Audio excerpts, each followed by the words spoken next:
नमस्कार मित्रों, eleven classes के यूट्यूब प्लेटफॉर्म पे आपका बहुत बहुत स्वागत है। मेरा नाम विवेक है। हम लोग आज बात करेंगे सेंगोल विवाद। सेंगोल क्या है? जब 28 मई 2023 को हमारा नवनिर्मित संसद भवन का उद्घाटन हो रहा था, तो उस समय लोकसभा अध्यक्ष की कुर्सी के बगल में सेंगोल की प्रतिमा को स्थापित किया गया। तब से सेंगोल वहां पर स्थापित है। सेंगोल क्या है, क्यों इस पर विवाद है? अभी शपथ ग्रहण समारोह के समय उत्तर प्रदेश के मलिहाबाद लोकसभा क्षेत्र से इंडिया गठबंधन के नवनिर्वाचित लोकसभा सदस्य आर.के. चौधरी ने कहा है कि सेंगोल की जगह पे यहां पर हमारी जो है वहां पर संविधान की तस्वीर होनी चाहिए, संविधान की प्रतिमा होनी चाहिए, सेंगोल की नहीं। क्यों? क्योंकि सेंगोल जो है राज सत्तात्मकता की निशानी है, और जो भारत है वह लोकतांत्रिक देश है, और लोकतांत्रिक देश में राज सत्ता का कोई महत्व नहीं है। बहरहाल आज हम इस पूरे प्रकरण को जानेंगे, और उस प्रकरण में यह भी जानने का प्रयास करेंगे कि क्या सेंगोल सही में राज सत्तात्मक सत्ता के प्रतीक के रूप में अभी से माना जाने लगा है, या मानते हुए उसको चले आने की क्या परंपरा है, उसका इतिहास क्या है।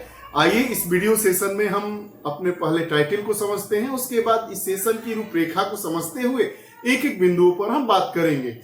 क्या है सेंगोल विवाद की वजह अपने वीडियो सेशन में, कि चर्चा के बिंदु क्या होंगे, खबर क्या है, खबर को हम लोग जानेंगे, चर्चा में क्यों है, क्या है सेंगोल, सेंगोल के बारे में भी जानेंगे, और साथ ही साथ अगले चरण में हम बात करेंगे सेंगोल के ऐतिहासिक महत्व की, और भारत की स्वतंत्रता से सेंगोल को हम कैसे जोड़कर देख सकते हैं।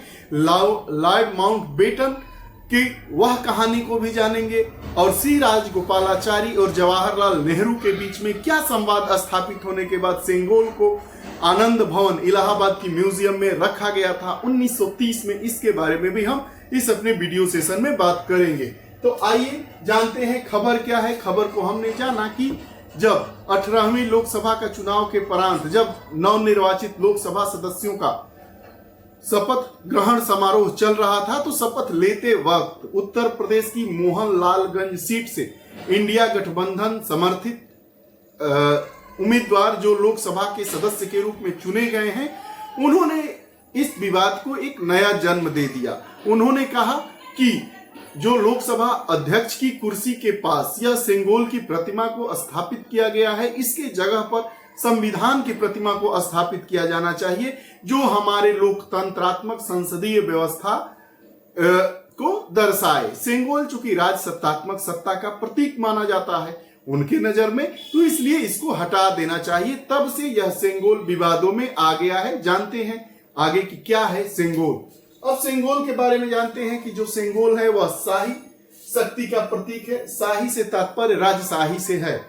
तमिल शब्द सेम्मई, सेंगोल जो तमिल शब्द सेम्मई है से लिया गया है, जिसका अर्थ है धार्मिकता। जो सेंगोल है वह तमिल शब्द सेम्मई से लिया है, और सेम्मई का अर्थ ही होता है धार्मिकता। तो हम जानते हैं कि जो हमारा संविधान है वह किसी विशेष धर्म को मान्यता नहीं देता है। भारत में रहने वाले सभी धर्म के अनुयायियों को बराबर और समान का हक मिला हुआ है। अब स्वर्ण परत चढ़ी चांदी से बना हुआ एक राजदंड होता है। एक राजदंड है जिसमें चांदी का निर्मित होता है, और उसके ऊपर सोने की परत होती है। शीर्ष पर हस्त निर्मित नंदी भगवान की मूर्ति होती है, जो न्याय दृष्टा के रूप में होती है। इसके पहले अक्सर देखा गया था कि जो कीमती पत्थरों से यह सेंगोल, जो यहाँ पे नंदी भगवान की प्रतिमा थी, चांदी का निर्मित था, ऊपर से सोने की परत चढ़ा दी गई थी। पहले देखा गया था कि यह बेशकीमती पत्थरों से सजाया जाता था।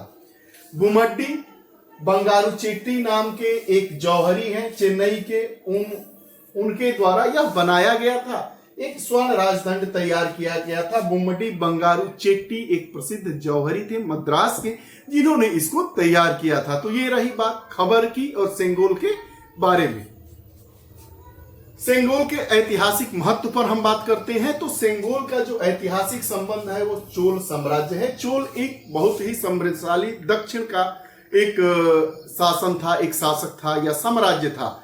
दक्षिण का जो चोल साम्राज्य था उसमें हम कर्नाटक, तेलंगाना, हैदराबाद, तमिलनाडु, आंध्र प्रदेश, तो साथ और उड़ीसा के क्षेत्र इसके शासन के अंतर्गत आते थे, और साथ ही साथ इनके अलावा श्रीलंका का भी कुछ हिस्सा इस साम्राज्य के अंतर्गत आता है। कहीं कहीं इतिहास में मिलता है कि श्रीलंका वाला हिस्सा भी चोल साम्राज्य के अधीन था, अर्थात चोल साम्राज्य का एक अंग था। दक्षिण भारत में सबसे लंबे समय तक शासन किया सबसे प्रभावशाली राजवंशों में से एक माना जाता है चोल साम्राज्य को, चोल राजवंश को। उत्तराधिकार और वैधता के प्रतीक के रूप में दूसरे राजा को सेंगोल सौंपने की प्रथा है। जैसे एक राजा चोल साम्राज्य का जाता है और दूसरा राजा आता है, तो जो पुराना राजा होता है वह उसको सौंप देता है सेंगोल, जो सत्ता हस्तांतरण का प्रतीक होता है। समारोह उच्च पुजारी या गुरु द्वारा राजा को आशीर्वाद सेंगोल प्रदान किया जाता था। राजा के द्वारा वह नहीं दिया जाता था, नौ जो नियुक्त राजा होते थे उनको यह दिया जाता था वहां के राजगुरु के द्वारा। राजगुरु या आचार्य जो भी आप कहिए, आशीर्वाद रूप में उनको भेंट कर दिया जाता था। ग्रहणकर्ता को आड़ई प्राप्त। आड़ई का मतलब होता है कि न्यायसंगत निष्पक्ष शासन करने का आदेश जब यह गुरु उनको सौंपते थे सेंगोल की प्रतिमा, तो हो जाता था कि जो नया शासक आया है, ग्रहण करता है, वह न्यायसंगत होगा, निष्पक्ष शासन करेगा, ऐसा मान लिया जाता था। वह उसके अधिकारों का प्रतीक भी होता था, और साथ ही साथ एक शासक के द्वारा दूसरे शासक को हस्तांतरित शक्ति, वैधता और संप्रभुता का मूर्त रूप माना जाता था। एक शासक से दूसरे शासक को अपनी, वह जो शासक होता था, अपनी शक्ति, संप्रभुता, सब जो शासन करने के लिए आवश्यक नीति कानून है, वह उस नव नियुक्त राजा को सौंप देता था सेंगोल के साथ ही साथ। यही सेंगोल का ऐतिहासिक महत्व रहा है कि यह जो सेंगोल है वह भारत की स्वतंत्रता का हिस्सा कैसे बना, इस पर भी नजर दौड़ाते हैं। स्वतंत्रता से पहले जब भारत स्वतंत्र नहीं हुआ था, भारत 15 अगस्त 1947 को स्वतंत्र हुआ। स्वतंत्रता से पहले जो तत्कालीन वायसराय लॉर्ड माउंटबेटन ने भावी प्रधानमंत्री जवाहरलाल नेहरू से एक प्रश्न किया कि जब सत्ता के हस्तांतरण के प्रतीक के रूप में कौन सा समारोह मनाया जाना चाहिए, तो जब लॉर्ड माउंटबेटन ने भावी प्रधानमंत्री भारत के जवाहरलाल नेहरू से यह प्रश्न पूछा, तो उन्होंने सी राजगोपालाचारी से राय ली। तो सी राजगोपालाचारी ने सुझाव दिए कि सेंगोल राजधानी सौंपने को चोल मॉडल को अपनाया जाए, और सत्ता हस्तांतरण के प्रतीक के तौर पर लॉर्ड माउंटबेटन ने जवाहरलाल नेहरू को यह सेंगोल सौंप दिया। प्रधानमंत्री नेहरू को 14 अगस्त 1947 को इस सेंगोल को भेंट किया गया, और जो थिरुवदुथुरई अधिनियम 500 वर्ष पुराने शैव मठ के द्वारा इसको रखा गया था और दिया गया था। नेहरू ने कुछ समय तक इसको अपने पास रखा, अपने पास अर्थात दिल्ली स्थित अपने आवास पर रखा, लेकिन पैतृक घर जो इलाहाबाद वर्तमान में प्रयागराज में है, आनंद भवन संग्रहालय को इन्होंने दान दे दिया 1930 के आसपास। अब कहानी आगे बढ़ती है। 7 दशकों के बाद से अधिक समय तक वह वहीं रहा, आनंद मठ संग्रहालय में रहा, और 2021-22 में जब सेंट्रल विस्टा प्रोजेक्ट की बात होने लगी, अर्थात जो नवनिर्मित हमारा संसद भवन है उस पर जो परियोजना चल रही थी सेंट्रल विस्टा पुनर्विकास परियोजना में, तो यह बात आने लगी कि नए संसद भवन में सेंगोल स्थापित करने का निर्णय ले लिया गया। जो हमारा जो 28 मई 2023 को नवनिर्मित जो संसद भवन था, उसका जब उद्घाटन समारोह था, उसी समय लोकसभा अध्यक्ष की कुर्सी के पास ही सेंगोल की प्रतिमा को स्थापित कर दिया गया, जो चोल साम्राज्य से इसके संबंध को माना जाता है।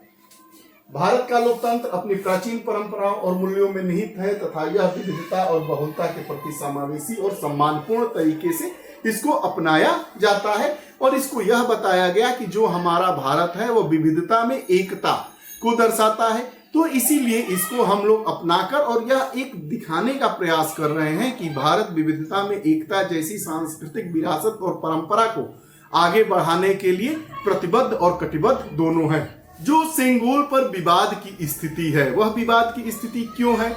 विवाद की स्थिति इसलिए है कि जो विपक्षी दल है अर्थात प्रतिपक्ष के लोग हैं, यह मानते हैं कि सेंगोल जिसका शाब्दिक अर्थ ही धार्मिकता होता है, तो कहीं ना कहीं राष्ट्रीय स्तर पर सेंगोल को आधार मानते हुए सेंगोल के कंधे पर धार्मिकता को रखते हुए राष्ट्रीय स्तर पर एक धार्मिक आधार पर राजनीति को बढ़ावा दिया जा रहा है। चूंकि भारत में लोकतंत्रात्मक व्यवस्था है, भारत संविधान के अनुसार चलता है, तो सेंगोल जो राज सत्तात्मक सत्ता के हस्तांतरण का प्रतीक माना जाता रहा है, उसको वहां नहीं लगाना चाहिए। उसके स्थान पर संविधान की प्रति या प्रतिमा को वहां पर स्थापित कर देना चाहिए। ये विवाद का विषय है। विवाद की जड़ जब लोकसभा के लिए शपथ ग्रहण समारोह हो रहा था उस समय उत्पन्न हो गया, जब आर.के. चौधरी लोकसभा के नवनिर्वाचित सदस्य मोहनलालगंज लोकसभा क्षेत्र से जो चुनाव जीते थे, उन्होंने इस मसले को उठाया।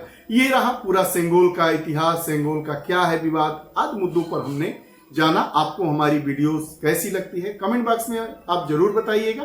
पुनः नई कक्षा के साथ उपस्थित होंगे। बहुत बहुत धन्यवाद। नमस्कार।